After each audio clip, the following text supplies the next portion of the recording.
नहीं है, लेकिन वीडियो को लाइक या फिर डिसलाइक करने की कोशिश जरूर किया करें। कहानी की शुरुआत एक किंग को दिखाते हुए होती है। उस किंग को जंगल में से एक बच्चा मिलता है। इस बच्चे का नाम काई होता है और यही इस मूवी का मेन कैरेक्टर है। अब वहाँ के लोगों का मानना था कि इस बच्चे को जंगल के मॉन्स्टर्स ने पाला है, लेकिन किंग उस बच्चे में कोई खास चीज देखते हैं जो कोई और नहीं देख पाता, इसीलिए वो उसे अपने घर ले आते हैं। अब गाँव के लोग उस बच्चे यानी काई को समझते थे कि वो एक कर्स्ड बच्चा है, इसीलिए कोई भी उसे अच्छा नहीं समझता सिवाय एक लड़की के, और वो लड़की होती है किंग की बेटी प्रिंसेस। प्रिंसेस काई को काफी ज्यादा पसंद करती थी। इसके बाद काई देखते ही देखते बड़ा हो जाता है, लेकिन उसके बिहेवियर में अभी तक कोई भी चेंज नहीं आया था। वो स्टार्टिंग से ही सबकी इज्जत किया करता था और हमेशा ही सबके सामने झुक कर रहता था। तभी दिखाया जाता है कि एक जायंट मॉन्स्टर जंगल में कहीं से आ गया है। अब सारे सोल्जर्स उस मॉन्स्टर को पकड़ने के लिए काफी कोशिश करते हैं, लेकिन वो उसे नहीं पकड़ पाते। उल्टा वो जायंट मॉन्स्टर उन पर भारी पड़ रहा था। वो सभी पर अटैक करके उन्हें मारता जा रहा था। अब इसी दौरान हम एक फॉक्स को देखते हैं जिसकी 2 कलर की आईज थी और वो ये सब होता देख रही थी, और वो जायंट मॉन्स्टर किसी के भी कंट्रोल में नहीं आ रहा था। लेकिन इसी बीच काई भी अपने घोड़े पर बैठकर उसका पीछा करने लगता है, और तभी एक सोल्जर यासुनो और वो मॉन्स्टर एक दूसरे के आमने सामने आ जाते हैं। अब वो मॉन्स्टर तेजी से उसकी तरफ भाग कर आ रहा था, और तभी इस मॉन्स्टर को काई देख लेता है और वो समझ आता है कि अगर इसे ना रोका तो ये यासुनो को मार देगा। इसीलिए काई भी तेजी से भागता है उस मॉन्स्टर को रोकने के लिए, और वो जल्दी से अपनी तलवार उठा लेता है और उस तलवार से वो उस मॉन्स्टर के गले पर मारता है, जिससे उस मॉन्स्टर की फौरन मौत हो जाती है। अब इस तरह से काई ने यासुनो की जान बचा ली थी, लेकिन यासुनो इतना ज्यादा सेल्फिश होता है कि वो काई से कहता है कि तुम्हारे हाथों से बचने से बेहतर था मैं मर ही जाता। अब उसकी इस बात से काई काफी हर्ट होता है। इतनी ही देर में किंग भी वहाँ पर आ जाते हैं। अब यहाँ पर सब यही सोच रहे होते हैं कि उस मॉन्स्टर को मारा है यासुनो ने, और यासुनो भी किसी को सच्चाई नहीं बताता कि काई ने मारा है उस मॉन्स्टर को, ना कि मैंने। एनीवे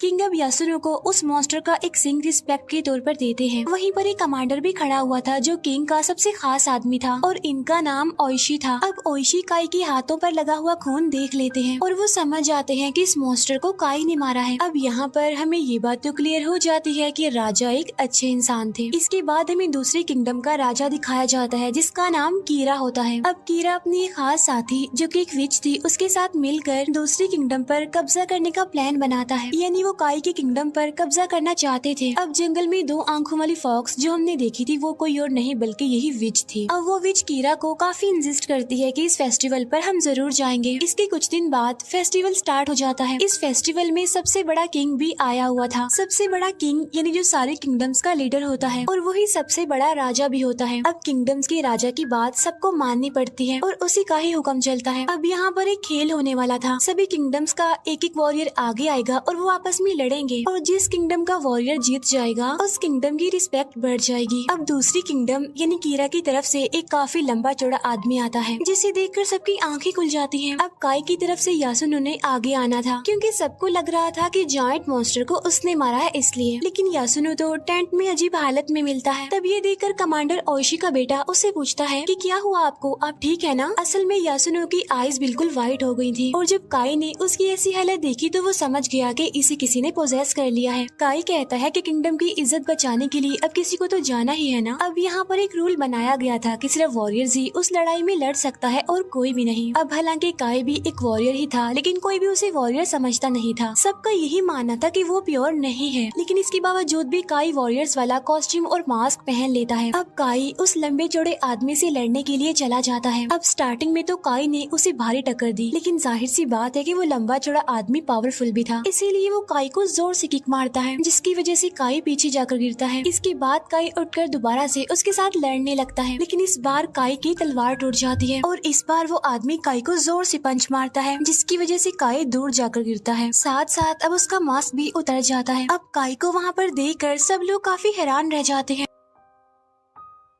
अब किंगडम्स का राजा जब ये देखता है कि वो वॉरियर नहीं है तो वो वहाँ पर आता है। वो काई से पूछता है कि तुम वॉरियर नहीं हो तो फिर तुम यहाँ पर क्या कर रहे हो। अब तुम्हें इस बात की सजा मिलेगी और वो सजा सिर्फ मौत है। अब जैसे ही काई की गर्दन को तलवार से काटा जाने लगा था तो प्रिंसेस उसे बचाने के लिए फौरन भागकर वहाँ पर आ जाती है। अब किंगडम्स के राजा ने उसे मौत की सजा से तो माफ कर दिया था, लेकिन उसने कहा कि सजा फिर भी मिलेगी, और वो ये कि अच्छे से इसकी पिटाई कर दो, इसे मारो पीटो। तब राजा के हुक्म पर काई को बहुत ज्यादा मारा जाता है। इसके बाद हम रात को विच और कीरा को एक साथ देखते हैं। असल में वो प्लान बना रहे थे कि उन्होंने आज रात ही काई के राजा को मार देना है। अब यहाँ पर विच एक प्लान बनाती है और वो किंग के रूम में जाती है। वहाँ जाकर वो किंग को पोजेस कर लेती है। अब जैसे ही किंग पोजेस होते हैं तो वो देखते हैं कि कीरा उनकी बेटी यानी प्रिंसेस से मिसबिहेव कर रहा है। इसीलिए किंग तलवार लेकर नींद में ही कीरा को मारने के लिए चला जाता है। अब जैसे ही किंग कीरा को मारने लगते हैं तो सभी सोल्जर्स आकर उन्हें पकड़ लेते हैं। अब यहाँ पर राजा पूरी तरह से पोजेस्ड थे और जब ओइशी भी उनकी आंखों का ये हाल देखते हैं तो वो भी समझ जाते हैं कि राजा को किसी ने पोजेस किया हुआ है और सभी किंगडम्स का राजा भी वहाँ पर आ जाता है। और जब उसे ये बात पता चली कि किंग ने कीरा को मारने की कोशिश की है तो वो किंग को समझाता है कि तुमने बहुत गलत किया है, वो तुम्हारे घर मेहमान था और तुमने सोते हुए उसकी जान लेने की कोशिश की। ये तो बहुत बड़ी गलती है जिसकी सजा सिर्फ मौत है, क्योंकि सबके साथ इंसाफ होगा, फिर चाहे वो कोई राजा हो या फिर कोई आम आदमी हो। किंगडम्स का वो राजा किंग से कहता है कि तुमने इस किंगडम के लिए बहुत मेहनत की है, इसीलिए हम तुम्हें एक रिस्पेक्ट वाली, एक इज्जत वाली मौत देंगे, यानी तुम खुद अपने हाथ से अपनी ही जान लोगे। अब वहाँ का ये मानना था कि जो इंसान अपनी जान खुद लेगा तो ये एक रिस्पेक्ट वाली, इज्जत वाली बात है। अब किंग अपनी इस पनिशमेंट को पूरी ईमानदारी से कबूल करते हैं और वो अपने पेट में चाकू घुसा लेते हैं। अब ओइशी ना चाहते हुए भी इसमें अपने राजा का साथ देता है और किंग का सर ही धड़ से अलग कर देता है। अपने बाप की मौत को देखकर प्रिंसेस बहुत ज्यादा दुखी होती है। इसके बाद किंगडम्स का राजा बहुत ही गलत फैसला कर देता है। वो कहता है कि हम ये किंगडम कीरा के हवाले कर रहे हैं और प्रिंसेस के पास 1 साल का टाइम है जिसमें कि वो अपने फादर की मौत का दुख मना सकती है और उसके बाद प्रिंसेस की शादी कीरा से कर दी जाएगी। अब क्योंकि कीरा को सारी पावर्स मिल गई थी इसीलिए वो इस बात का नाजायज फायदा उठाता है। वो सबसे पहले किंग के खास कमांडर ओइशी को प्रिजनर बनाता है। इसके बाद किंग के जितने भी अच्छे लोग थे उन सबको प्रिजनर बना दिया और काई को उसने एक आइलैंड पर भेज दिया। इसके बाद वो 1 साल गुजर जाता है। अब ओइशी की सजा भी खत्म हो गई थी, इसीलिए वो उसे आजाद कर दिया जाता है। और जब ओइशी का बेटा अपने फादर को देखता है तो वो उन्हें घर ले आता है। अब ओइशी के दिल में सिर्फ एक ही चीज थी और वो था बदला। वो कीरा से अपना बदला लेना चाहता था, उसे मार कर। सबसे पहले तो अपने किंग का बदला, उसके बाद किंग के लोगों के साथ उसने जो किया उसका बदला। इसीलिए वो अपने बेटे से पूछता है कि हमारे बाकी सोल्जर्स कहाँ पर हैं? जिस पर उसका बेटा जवाब देता है कि वो सारे जंगल में छुप कर रह रहे हैं। अब यहाँ पर ओइशी अपने बेटे के थ्रू अपना मैसेज अपने सोल्जर्स तक पहुँचाता है और ओइशी खुद भी किसी को लेने के लिए चले जाते हैं। ओइशी उसी आइलैंड पर चले जाते हैं जहाँ पर काई को भेजा था। वो देखते हैं कि इस आइलैंड को तो बहुत बुरा हाल है, लोग सरेआम ही शराब पीते हैं, बुरी बुरी चीजें करते हैं। इसके बाद ओइशी अंदर चले जाते हैं जहाँ पर वो देखते हैं कि फाइट चल रही है और ये फाइट एक आदमी और एक जायंट मैन के बीच चल रही थी। वो जायंट मैन उस दूसरे आदमी पर भारी पड़ रहा था, लेकिन फिर देखते ही देखते वो आदमी उस जायंट मैन का सर ही धड़ से अलग कर देता है। ये इंसान कोई और नहीं बल्कि काई था। अब ओइशी वहाँ के लोगों से कहते हैं कि मैं भी फाइट करना चाहता हूँ, इसीलिए उन्हें भी अंदर भेज दिया जाता है और वो दोनों एक दूसरे के आमने सामने थे। अब लड़ाई के दौरान ओइशी काई को समझाने की काफी कोशिश करते हैं, ये मैं हूँ ओइशी, क्या तुम मुझे नहीं पहचान रहे हो? लेकिन काई तो उसे नहीं पहचान रहा था, जैसे उसकी याददाश्त चली गई हो। वो लगातार ओइशी पर अटैक कर रहा था। अब यहाँ पर ओइशी खुद को बचाने की कोशिश भी कर रहे हैं, साथ साथ काई को समझाने की कोशिश भी कर रहे हैं, लेकिन काई तो अब भी उन्हें नहीं पहचानता। लेकिन जब ओइशी ये कहते हैं कि हमने प्रिंसेस को बचाना है, उसके दुख का 1 साल खत्म हो गया है और अब कीरा से उसकी शादी कर दी जाएगी, तो हमें उसे बचाना है। अब यहाँ पर काई को सब कुछ याद आ जाता है, इसीलिए वो दोनों लड़ने की एक्टिंग करते हैं और लड़ते लड़ते वो वहाँ से बाहर आ जाते हैं।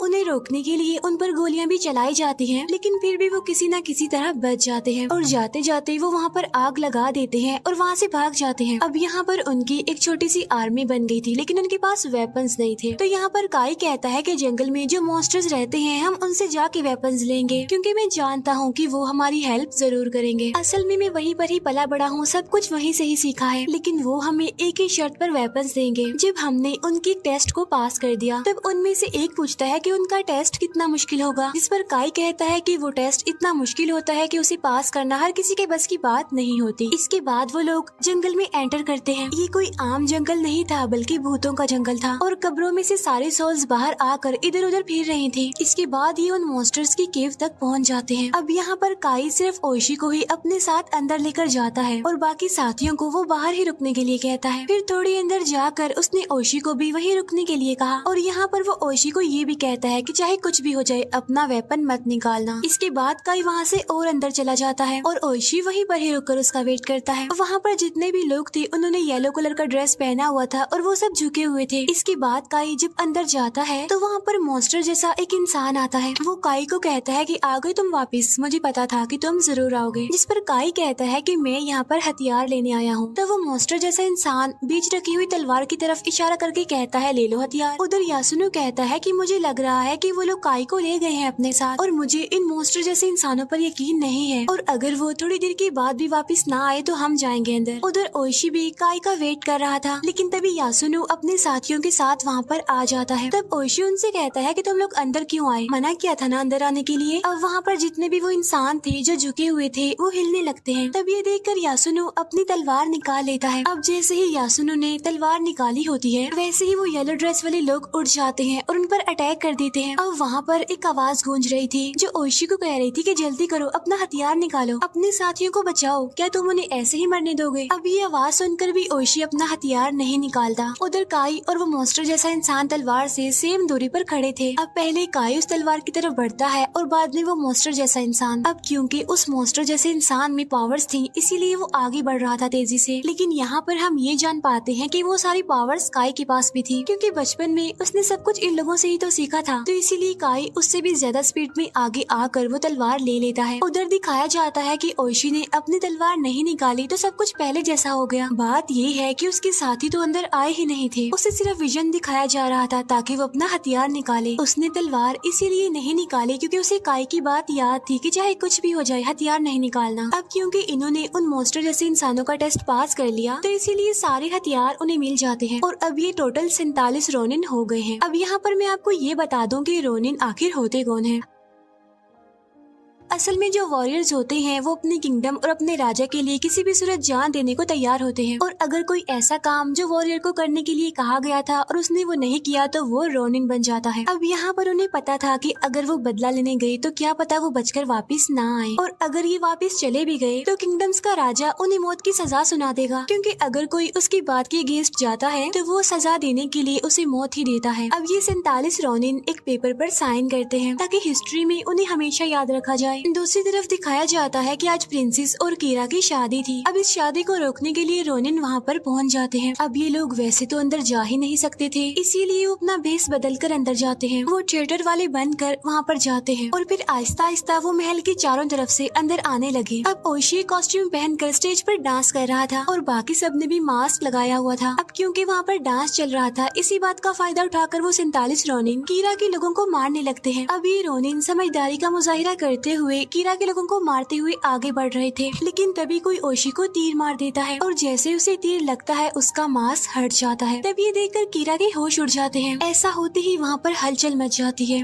कीरा और 47 रोनिन के बीच फाइट होने लगती है। वहाँ पर बिल्कुल जंग का माहौल बन गया था। अब हालांकि 47 रोनिन कीरा के बहुत सारे लोगों को मार चुके थे, लेकिन इसके बावजूद भी उनकी लड़ाई जबरदस्त हो रही थी। इसी बीच काई भी प्रिंसेस के पास पहुँच जाता है। उधर ओइशी भी कीरा के पीछे पड़ा हुआ था। जैसे ही काई प्रिंसेस को ये कहता है कि हमें एक होने से कोई नहीं रोक सकता, तो तभी वहाँ पर वो विच आ जाती है और तभी अचानक से वो विच अपने असली रूप में आ जाती है, यानी वो एक ड्रैगन थी और साइज में भी काफी बड़ी थी। अब यहाँ पर काई हिम्मत करके बहादुरी से उसका मुकाबला करने लगता है, लेकिन वो तो हर जगह फैल चुकी थी और मुंह से आग निकाल रही थी। अब काई अपनी तलवारबाजी को इस्तेमाल करता है और वो उस विच को मार देता है। उधर ओइशी भी कीरा पर भारी पड़ रहा था। ओइशी कीरा को कहता है कि मैंने तुम्हें कहा था ना कि मैं सबका बदला लेकर रहूंगा तुमसे, और ऐसा कहकर ही वो कीरा का सर ही धड़ से अलग कर देता है। अब उसने कीरा का सर अपने हाथ में पकड़ा होता है। तब कीरा के सर को उसके हाथ में देखकर लड़ाई रुक जाती है। अब यहाँ पर 47 रोनिन जीत गए थे और उन्होंने अपना बदला भी ले लिया था कीरा से। लेकिन जब वो सभी किंगडम्स के राजा के पास जाते हैं तो राजा उन्हें कहता है कि तुमने ये काम मेरी मर्जी के खिलाफ किया है। मैंने कहा था कि कोई अटैक नहीं करना, कोई बदला नहीं लेना, लेकिन तुमने फिर भी ऐसा किया, इसीलिए अब तुम्हारे लिए सिर्फ मौत की सजा है। लेकिन तुम सब रिस्पेक्ट यानी इज्जत वाली मौत ही मरोगे, क्योंकि बेशक तुम मेरे खिलाफ गए लेकिन तुमने अपने राजा राजा को इंसाफ दिलाने के लिए अपनी जान की परवाह भी नहीं की। इसीलिए मैं तुम्हें इज्जत की मौत देना चाहता हूँ। यानी तुम भी तुम्हारी राजा की तरह खुद ही अपनी जान लो, यानी खुद ही अपने आप को मारो। अब यहाँ पर ओशी उसकी ये बात मान लेता है। इसके बाद दिखाया जाता है कि उन सब ने व्हाइट कलर का ड्रेस पहन लिया है और खुद को मारने के लिए वो बिल्कुल रेडी है। और ये सब देखकर प्रिंसेस रो रही होती है। फिर किंगडम्स का राजा ओशी के बेटे को वहाँ से उठा देता है और कहा कि तुम अपनी जान मत लो, क्योंकि मैं चाहता हूँ कि ओशी का कोई तो एक जिंदा बचे उसकी निशानी के तौर पर। इसके बाद वो सब अपनी जान ले लेते हैं। रिस्पेक्ट वाली मौत मिलती है उनको, बिल्कुल वॉरियर की तरह। तब उन्हें देखकर प्रिंसेस रोने लगती है और यहीं पर ये मूवी दी एंड हो जाती है।